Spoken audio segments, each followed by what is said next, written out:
Aujourd'hui, on est sur la séquence 4. La séquence, l'objet de la séquence, c'est de décrire les personnages d'un conte. Description. La leçon d'aujourd'hui, c'est une lecture et le sujet de cette leçon, c'est l'identification d'un portrait valorisant d'un personnage. Alors, je vais essayer de vous lire un petit texte et vous écoutez bien. Bob est une petite éponge carrée qui ressemble à une éponge de cuisine. Il a des yeux bleus, un regard pétillant, un sourire innocent. Il a un nez bien fait. Sa peau est jaune et de nombreux trous sont répartis autour de son corps. Il est vêtu d'une chemise blanche, bien propre, et d'une mignonne cravate rouge et d'un pantalon marron. C'est un personnage de dessins animés. Il est aimable, dynamique et optimiste. Il s'exprime toujours avec respect. Je répète. Bob est une petite éponge carrée qui ressemble à une éponge de cuisine. Il a des yeux bleus, un regard pétillant, un sourire innocent. Il a un nez bien fait. Sa peau est jaune et de nombreux trous sont répartis autour de son corps. Il est vêtu d'une chemise blanche bien propre, d'une mignonne cravate rouge et d'un pantalon marron. C'est un personnage de bande dessinée. Il est aimable, dynamique et optimiste. Il s'exprime toujours avec respect. Vous avez entendu la lecture de ce petit texte et vous allez essayer tout simplement de répondre à quelques questions. Quel est le nom de ce personnage? Vous avez sûrement déjà vu ou bien suivi ce personnage dans des dessins animés. Alors, quel est son nom? Oui, alors, il s'appelle tout simplement Bob l'éponge ou bien Sponge Bob. Je vais vous poser quelques questions concernant le texte que vous venez d'entendre. Dégagez ou bien trouvez tout simplement la couleur des yeux de Bob l'éponge. Regardez bien. Regardez la couleur de ses yeux. La couleur de ses yeux, trouvez la couleur de sa peau, trouvez ensuite la couleur de sa cravate et finalement la couleur de son pantalon. Je vous donne une petite seconde de réflexion. Alors, couleur des yeux, bien sûr, vous avez trouvé, c'est bleu. Les yeux, ils sont bleus. Couleur de sa peau, bien sûr, c'est jaune. Couleur de la cravate, bien sûr, vous avez bien trouvé, c'est rouge. Et couleur de son pantalon, très bien, c'est la couleur marron. Ensuite, parmi les mots suivants, marquez ceux qui sont cités dans le texte. On a cité plusieurs mots. Alors, vous en avez 4 ici. Essayez de trouver lesquels qui sont cités dans le texte. Est-ce que le mot chapeau est cité dans le texte? Réfléchissez. Est-ce que le mot cuisine est cité? Pied, dessin, cheveux. Alors, quels sont les mots? Est-ce qu'on a cité le mot chapeau? Non, bien sûr. Est-ce qu'on a cité le mot cuisine? Oui, bien sûr, parce qu'on avait comparé SpongeBob il ressemble à une éponge de cuisine. Donc le mot cuisine figure dans le texte. Les pieds, on n'a pas parlé des pieds de SpongeBob. Les cheveux, non, il n'en a même pas, donc on n'en a pas parlé. Ensuite, les dessins. On avait dit qu'il ressemblait, que c'était un personnage de dessins animés. Ok? Maintenant, vous allez essayer de recopier une qualité morale de ce personnage. Qu'est-ce que c'est qu'une qualité morale? C'est-à-dire quel est son comportement, comment il se comporte avec les gens, comment il est. Ce n'est pas une description physique, c'est une description morale, c'est-à-dire comment il se comporte. Une petite qualité morale. Seconde de réflexion. OK. Alors, dans le texte, il y avait 4 qualités morales. Ici, la question vous en demande une seule. Donc, si vous avez trouvé qu'il était aimable, c'est bien. Si vous avez trouvé qu'il était dynamique, c'est bien. Si vous avez trouvé qu'il était optimiste, c'est bien. Et s'il parlait avec respect, c'est-à-dire c'est quelqu'un de très poli, de très respectueux. Okay? Donc vous deviez tout simplement en trouver une seule des qualités. D'accord? Suivant. Vous allez écouter une autre fois le texte, puis vous allez remplir la grille suivante. Je vais vous lire le texte encore une fois et vous allez essayer de remplir ce petit tableau. Je relis. Bob est une petite éponge carrée qui ressemble à une éponge de cuisine. Il a des yeux bleus, un regard pétillant, un sourire innocent. Il a un nez bien fait. Sa peau est jaune et de nombreux trous sont répartis autour de son corps. Il est vêtu d'une chemise blanche bien propre, d'une mignonne cravate rouge et d'un pantalon marron. C'est un personnage de dessins animés. Il est aimable, dynamique et optimiste. Il s'exprime toujours avec respect. Bien. Maintenant, vous allez trouver le nom du personnage. Bien. Les qualités physiques, description physique. Puis, les adjectifs utilisés dans la description de son physique ou bien de son côté moral.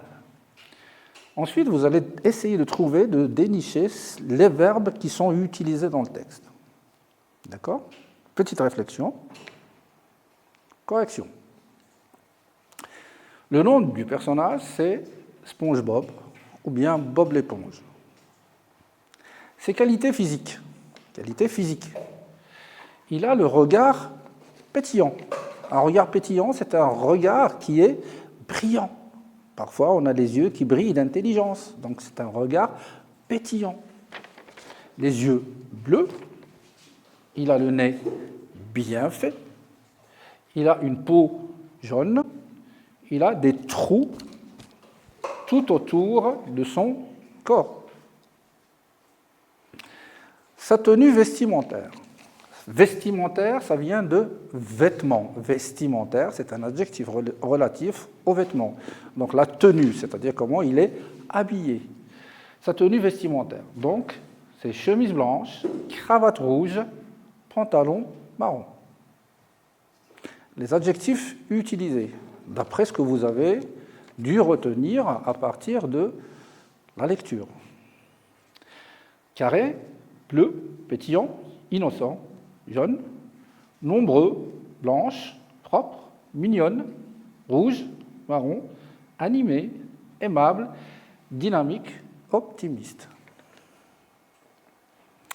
Quels sont donc les verbes qu'on a dû utiliser dans le texte? Si vous en avez trouvé tout simplement 2, c'est déjà très bien. Alors les verbes, et bien sûr, c'est le verbe être.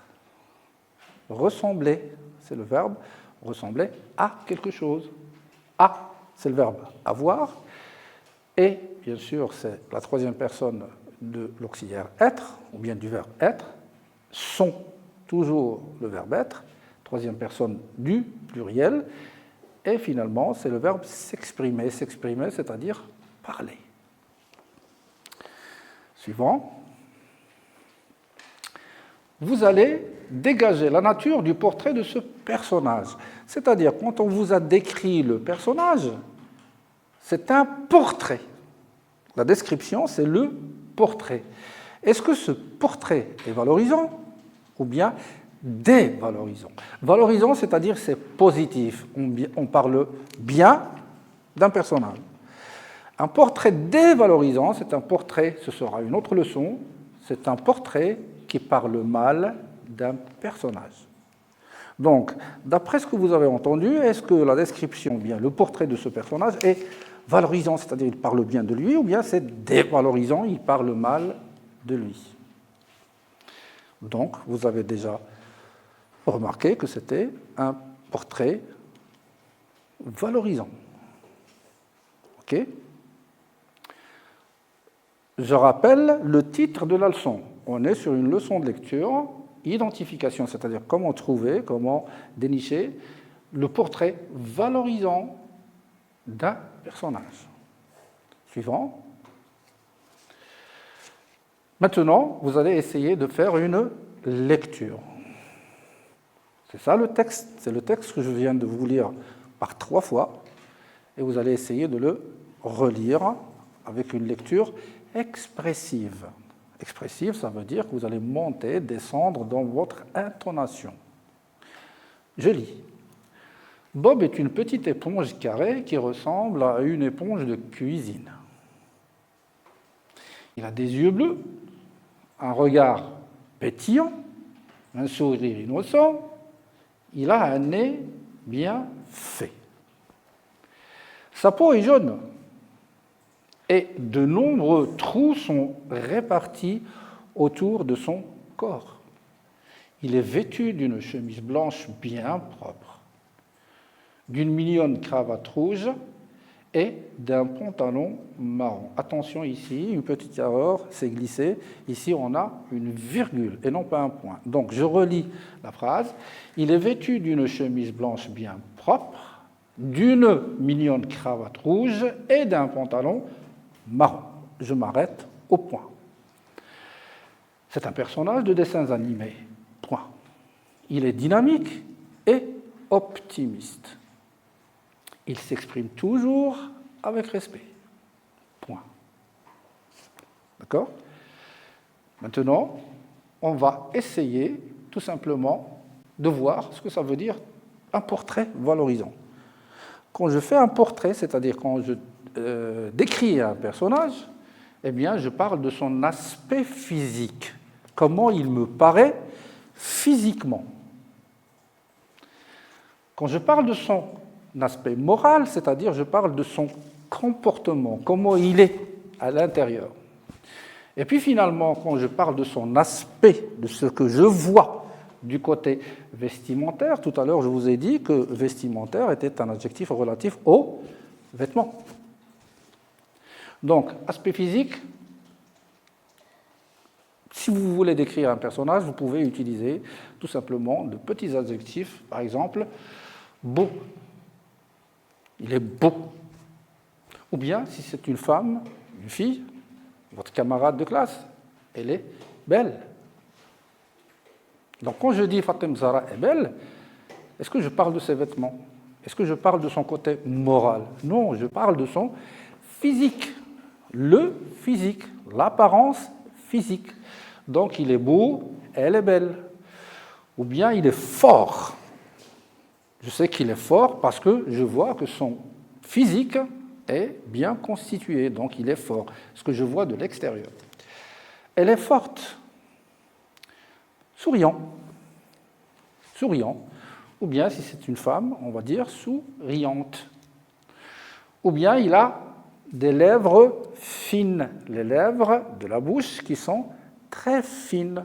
Parfois vous avez des bouches qui sont charnues, mais parfois vous avez des petites lèvres, ce sont des lèvres fines. Donc ça, c'est l'apparence, l'aspect physique. Ensuite, l'aspect moral, c'est-à-dire ce qu'il vit, ce qu'il est de l'intérieur. On parle toujours d'un personnage, quel que soit le personnage. Bon, il est bon. Alors quand je dis il est bon, est-ce que je l'ai goûté? Ben non, il est bon, c'est-à-dire il est bon de l'intérieur, c'est de la bonté, c'est quelqu'un de très bien, il est très bon. Fatem Zahra est très bonne, c'est-à-dire qu'elle se comporte avec bonté avec les gens. Il est intelligent. Alors, est-ce que je peux définir l'intelligence de quelqu'un à partir de son aspect physique? Ben non. Si quelqu'un est intelligent, il est intelligent de l'intérieur. Donc, c'est l'aspect moral. Si c'est une fille, c'est intelligente. Il est sociable. Sociable, ça veut dire qu'il aime vivre avec les gens. Parfois, vous avez des gens qui sont réservés, ça veut dire qu'ils ne veulent pas vivre ou bien côtoyer les autres. Mais là, quand on est sociable, ça veut dire qu'on aime la compagnie des autres, des gens. Donc, il est sociable. Il aime vivre en société avec les gens. Jovial. Jovial, ça veut dire qu'il est toujours content. Il est toujours joyeux, d'humeur joyeuse. Si c'est une fille, on va dire, elle est joviale. Et on rajoute un petit E. Jovial, il est toujours... Là, il est souriant. Mais là, jovial, c'est pas sur l'apparence, mais il est toujours heureux. C'est-à-dire quand on le voit, il est toujours heureux. L'aspect vestimentaire. Les vêtements neufs. Mohamed Salm, ou bien Saïd, ou bien Khadija portent des vêtements neufs. Côté vestimentaire. Neuf, ça veut dire qui viennent de l'usine. Ensemble assorti. Ils portent un ensemble assorti. Un ensemble, c'est-à-dire ce qu'ils portent en haut, ce qu'ils portent en bas, ce qu'ils portent dans les pieds. Et il est assorti, ça veut dire qu'il a des couleurs bien mariées. Ce sont des couleurs harmonieuses. On ne peut pas porter un tricot jaune avec un pantalon rouge et des chaussures blanches. Donc ici, on n'a pas d'assortiment d'ensemble ou bien d'habits. Il a des habits en velours. Là, c'est la qualité du tissu. Il a des habits, des vêtements, mais en velours. Le velours, c'est un tissu qui est vraiment il est très cher, et deux, il est très doux. Au toucher, il est très doux. Donc, il porte, ou bien, il a des habits en velours. Et finalement, le choix de couleurs réussi. Il a bien réussi le choix de ces couleurs. Comme tout à l'heure, comme je vous ai dit, parfois on peut avoir des couleurs assorties ou bien un choix de couleurs bien réussi. Je rappelle, aspect physique, ce qu'on voit, aspect moral, ce qu'on peut comprendre à travers son comportement, et son aspect vestimentaire, ce qu'on voit à partir de ce qu'il porte comme vêtements. Ensuite, le portrait valorisant. Donc, pour le portrait physique, je rappelle, le portrait physique, c'est l'apparence. C'est ce qu'on voit à partir de la forme de son corps, à partir de l'humeur qu'on voit sur son visage. D'accord ? Le portrait moral, c'est son comportement. Il est intelligent, il est heureux, il est triste. D'accord ? Quand on est triste, on ne le montre pas aux autres, mais on le vit à l'intérieur. Et donc, c'est un portrait, une description morale. Puis, la tenue vestimentaire. Tout le monde porte des vêtements. Et à partir, on peut tout simplement définir le rang d'un personnage à partir de ses vêtements. Quelqu'un qui porte un complet, cravate, etc., on sait déjà qu'il va au travail, par exemple. Il travaille dans une banque, c'est un fonctionnaire. S'il porte un short et des espadrilles, par exemple, eh bien, on sait que c'est un jeune qui va tout simplement se balader dans la rue, etc. D'accord ? Ensuite, maintenant, on va évaluer. Nous sommes arrivés à la fin de notre leçon et on va essayer de voir. Est-ce que, d'après ce qu'on vient de voir, est-ce que vous êtes capable de repérer? Repérer, ça veut dire dégager, de trouver les adjectifs dans un texte. Est-ce que tu peux trouver un adjectif dans le texte? Rappelez-vous les adjectifs. Les adjectifs rouge, bleu, pétillant, etc. Est-ce que je sais, ou bien vous savez, repérer des verbes? Quels sont les verbes les plus importants dans une description? Rappelez-vous au début de la séquence 3, on avait vu qu'on doit décrire un personnage. Et dans la description, on avait toujours le verbe être à l'imparfait, ce qu'on va voir dans la leçon suivante. Donc, je sais repérer des verbes.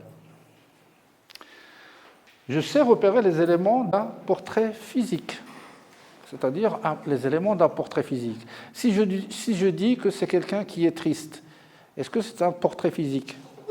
Ben non, c'est un portrait moral. Mais si je dis qu'il est souriant, je vois le sourire, je vois le rictus sur son visage, il est souriant. Donc là, je sais repérer les éléments d'un portrait physique. Si je dis par exemple que s'il y a des éléments d'un portrait moral, est-ce que vous êtes capable d'en trouver chez un personnage?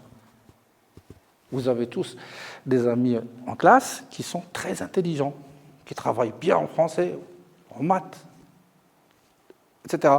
Et vous en avez d'autres qui sont vraiment très faibles. Alors là, est-ce que ça paraît sur leur visage quand vous êtes vous êtes en récréation, dans la cour du collège? Ben non. Mais là, c'est ce qu'on ne voit pas, c'est ça le portrait moral. Est-ce que vous savez repérer des éléments d'une tenue vestimentaire? Bien sûr, ici, vestimentaire. Je rappelle encore une fois, vestimentaire, vêtements. Vestimentaire, vêtements. Et donc, est-ce que vous êtes capable de trouver des mots qui sont relatifs à la description ou bien du portrait vestimentaire, ou bien de l'aspect vestimentaire, pardon. Donc, on va parler tout simplement de ce qu'ils portent, les habits, la tenue, les vêtements, ce sont les habits, les tissus, les couleurs, etc. D'accord? Bien. Alors, notre leçon d'aujourd'hui, c'était identifier, c'est-à-dire trouver comment savoir, comment comprendre un portrait valorisant qui parle bien d'un personnage. Est-ce qu'on a parlé aujourd'hui de SpongeBob en mal? Est-ce qu'on a dit du mal de lui? Ben non. On a dit qu'il était sociable, qu'il était aimable. Aimable, ça veut dire tout simplement il aime les gens, et les gens l'aiment aussi. D'accord? Donc ici, on a valorisé, on a parlé de SpongeBob dans un portrait valorisant, qui donne de la valeur, c'est-à-dire positif. La prochaine fois, on va parler de ce qu'on appelle un portrait dévalorisant, c'est-à-dire on parle d'un personnage d'une manière négative. C'est quelqu'un qui est moche, etc. D'accord? C'est la fin de notre leçon. À la prochaine. Au revoir.